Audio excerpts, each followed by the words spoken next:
என் அன்பார்ந்த பெற்றோர்களே, உங்கள் குழந்தையும் ஐன்ஸ்டீன் ஆகலாம் என்ற இந்த தொடர் நிகழ்ச்சியில் உங்களை வரவேற்கிறேன். கடந்த சுமார் 30 ஆண்டுகளுக்கும் மேலாக நானும் எனது துணைவியார் ராதா ஸ்ரீதரன் அவர்களும் கல்வித்துறையில் எங்களாலான சேவையை செய்து வருகிறோம். கல்வி சம்பந்தமாக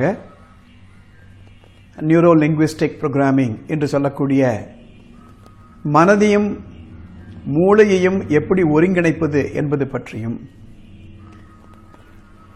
ஹாப்பி பேரண்டிங் என்று அமெரிக்காவில் பிலடெல்பியா நகரில் கடந்த 50 ஆண்டுகளுக்கும் மேலாக நடந்து வரும் ஒரு பயிற்சி மையத்தில் பெற்ற அனுபவத்தையும், இந்த உங்கள் குழந்தையும் ஐன்ஸ்டீன் ஆகலாம் என்ற தொடர் நிகழ்ச்சியை உங்களுக்கு கொடுப்பதில் பெருமை அடைகிறோம். அது என்ன சார், உங்கள் குழந்தையும் ஐன்ஸ்டீன் ஆகலாம் என்று நீங்கள் கேட்பது காதில் உழுது. எதற்காக உங்கள் குழந்தையும் ஐன்ஸ்டீன் ஆகலாம்? 2 வார்த்தைகள், உங்கள் குழந்தையும் ஐன்ஸ்டீன் ஆகலாம். இதுக்கு ஒரு சின்ன காரணம் இருக்கிறது. ஆல்பர்ட் ஐன்ஸ்டீன் நமக்கெல்லாம் தெரியும், பெரிய சயின்டிஸ்ட். 20ஆம் நூற்றாண்டில் சிறந்த சயின்டிஸ்ட், விஞ்ஞானி என்று அனைவராலும் ஒத்துக்கொள்ளப்பட்டவர். ஆனால் அவர் சிறு வயதில் பிறந்த பொழுது இவரால் ஒன்றுமே சாதிக்க முடியாது இந்த குழந்தையால என்று கைவிடப்பட்டவர். படிக்க முடியல, ரொம்ப முள்ளதான் பேச ஆரம்பிச்சாரு. ரொம்ப சுமாரான ஒரு ஆரம்பம். தனக்கு கிடைத்த வேலையும் இழந்தார். ஆனால் 1950s அவர் இறக்கும் பொழுது அவர் ஒரு பெரிய நோபல் லாரட். அப்படி என்னதான் இருந்தது அவர்கிட்ட, எப்படி முன்னுக்கு வந்தார் அவர் என்ற கேள்வி பலர் மனசில் வந்துச்சு. இதை பற்றி ஒரு சுவையான கதை இருக்குது, பின்னால் வரக்கூடிய எபிசோடில் நான் சொல்கிறேன் உங்களுக்கு. அப்போ சாதாரணமாக துவங்கிய ஒரு குழந்தையால ஐன்ஸ்டீனாக ஆக முடியும். சரி, உங்கள் குழந்தையும் அது என்ன சார் அப்படி கேட்குறீங்க இல்லையா? பல பேர் நினைக்கிறாங்க வாழ்க்கையில் சாதிப்பதற்கு ஏதோ ஒரு முக்கியமான சில காரணங்கள் இருக்கணும்.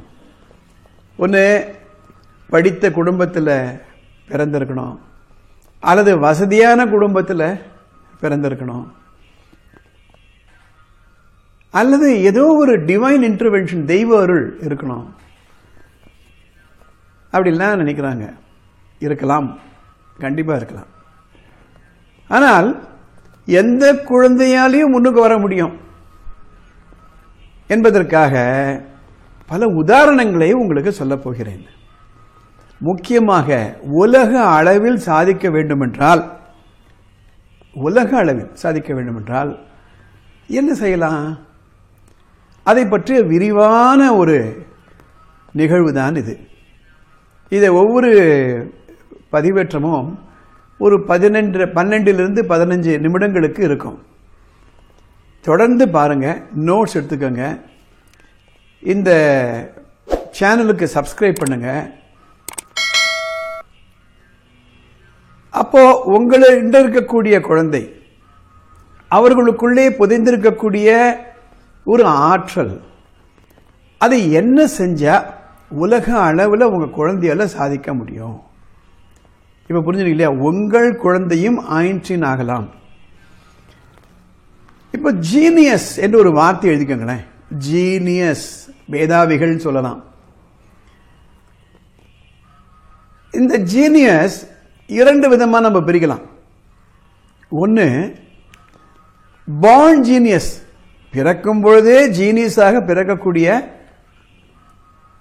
சில குழந்தைகள். அதற்கு ஒரு உதாரணம் சொல்லலாம். இந்த பட்டாம்பூச்சி பார்த்துருப்பீங்க நீங்கள்.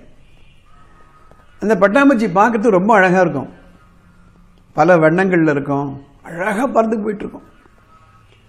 சில நாடுகளில் அந்த பட்டாம்பூச்சி வந்து மேலே உட்காந்துதானா அது ஒரு பெரிய சுபசகுனம்னு நினைப்பாங்க. அவ்வளோ அழகான பட்டாம்பூச்சி. அதுவும் பட்டாம்பூச்சியுடைய வகைகள்லாம் நீங்கள் சர்ச் பண்ணி பாருங்கள், ரொம்ப அழகாக இருக்கும். இப்படி கூட கடவுளுடைய படைப்பா என்று வியக்கக்கூடிய அளவில் அந்த சில பட்டாம்பூச்சிகள் இருக்கும். ஆனால் அந்த பட்டாம்பூச்சியுடைய முதல் வடிவம் எடுத்து பார்க்கும் பொழுது கம்பளிப்புழு. அந்த ஒரு கம்பளிப்புழு தான் பட்டாம்பூச்சியாக வருகிறது. ஒரு கம்பளிப்புழுவை தூக்கி நம்ம மேலே போட்டா ஆஹா வெரி குட் அப்படின்னு சொல்லுவோம், அப்படியே தள்ளிடுவோம். அருவருப்பான ஒரு உணர்வை நம்ம அனுபவிப்போம். ஆனால் அந்த ஒரு கம்பளி பூச்சிக்குள்ளதான் இந்த பட்டாம்பூச்சி இருக்கிறது. ஒண்ணுமே செய்ய வேணாம், அந்த கம்பளி பூச்சி அப்படியே சும்மா இருந்தா போறோம். காலம் போக போக, நாட்கள் போக போக, வாரங்கள் போக போக அந்த கம்பளி புழு அழகான ஒரு பட்டாம்பூச்சியாக மாறிவிடும். அப்போ அந்த பட்டாம்பூச்சியில் இருக்கக்கூடிய ஒவ்வொரு நிறமும் அந்த கம்பளி பூச்சிக்குள்ள இருக்கு. ஆனால் இது ரெண்டும் வேற வேறையான ஸ்பீஷீஸ் சொல்லலாம். யோசனை பண்ணி பாருங்க, கம்பளி பூச்சி என்ன இப்படி ஊந்துக்கிட்டே போறது, கிரிஸ்லியா இருக்கு, பார்ப்பதற்கே அருவருப்பா இருக்கு. அது ஏதோ இலைய தான் உணவா உட்கொள்ளுது. அதனுடைய இருக்க இடமே வேற. ஆனால் பட்டாம்பூச்சியாக வளர்ந்த பிறகு அதனுடைய செயல்பாடுகளே வேற, உணவே வேற. இது இந்த கம்பளி புழு தரையில தான் அப்படி ஊழ்ந்து போகுது, பட்டாம்பூச்சி வானத்தில் பறக்குது, ரெக்கைகள் வந்தாச்சு. இந்த கம்பளி பூச்சி ரெக்கைகள் கிடையாது. கம்பளி பூச்சி அந்த செடியில் இருக்கக்கூடிய இலைகளை தின்று வாழ்கிறது. அந்த பட்டாம்பூச்சி அழகான மகரந்த தூளியும் அந்த தேனியும் சாப்பிடுது. கம்பளி பூச்சியை நம்ம வெறுக்கிறோம், பட்டாம்பூச்சியை நம்ம கொண்டாடுறோம். அதே போல சில குழந்தைகள் பிறப்பது உண்டு. பார்ன் ஜீனியஸ் என்று சொல்லுவார்கள். ஒண்ணுமே செய்ய வேணாம், பார்ன் ஜீனியஸ், அப்படியே தானாக.